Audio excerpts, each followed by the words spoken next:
ہماری خداوند یسوع کی انجیل مقدس متی کے مطابق 9ویں باب کی 35 آیت سے 10ویں باب کی پہلی اور پھر 6 سے 8 آیات تک۔ اس وقت یسوع سب شہروں اور گاؤں میں پھرتا رہا اور ان کے عبادت خانوں میں تعلیم دیتا اور بادشاہی کی خوشخبری کے منادی کرتا اور ہر بیماری اور کمزوری دور کرتا رہا۔ اور جب اس نے ہجوم کو دیکھا تو اسے اس پر ترس آیا، کیونکہ وہ ان بھیڑوں کی مانند جن کا چرواہا نہ ہو خستہ حال اور پراگندہ تھا۔ تب اس نے اپنے شاگردوں سے کہا کہ فصل تو بہت ہے مگر مزدور تھوڑے ہیں، اس لیے تم فصل کے مالک کی منت کرو کہ وہ اپنی فصل کاٹنے کے لیے مزدور بھیج دے۔ پھر اس نے اپنے 12 شاگردوں کو پاس بلا کر انہیں ناپاک روحوں پر اختیار بخشا کہ ان کو نکالیں اور ہر طرح کی بیماری اور ہر طرح کی کمزوری کو دور کریں۔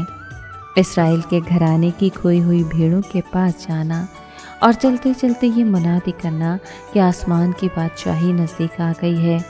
بیماروں کو اچھا کرنا، مردوں کو جلانا، کوڑیوں کو پاک صاف کرنا، بدروحوں کو نکالنا، مفت تم نے پایا مفت ہی تم دینا۔ پاک کلام کے پڑھے اور سنے جانے پر خدا ان کی برکت ہو، خدا کا شکر ہو۔ عزیز دوستو، سچے مسیحی خدا کے کلام کی مناتی مفت کرتے ہیں کیونکہ انہیں خود یہ خدا کی طرف سے مفت ملا ہے۔ خدا انسانوں کے ساتھ محبت رکھتا ہے۔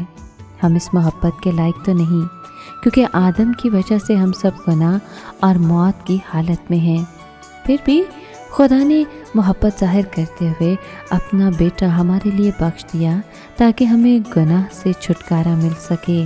یسوع کی قربانی ہمارے لیے خدا کا خادم بننے کو ممکن بناتی ہے۔ پولس رسول نے لکھا ہے کہ خدا کے اس فضل کی بخشش سے میں اس خوشخبری کا خادم بنا۔ سچے مسیحی جب خدا کے کلام کی منادی کرتے ہیں تو کسی قسم کے روپے پیسے کی توقع نہیں کرتے۔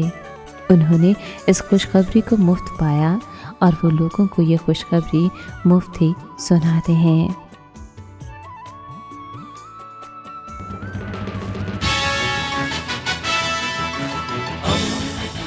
دوستی کا پیمبر، ریڈیو ویریتاس ایشیا۔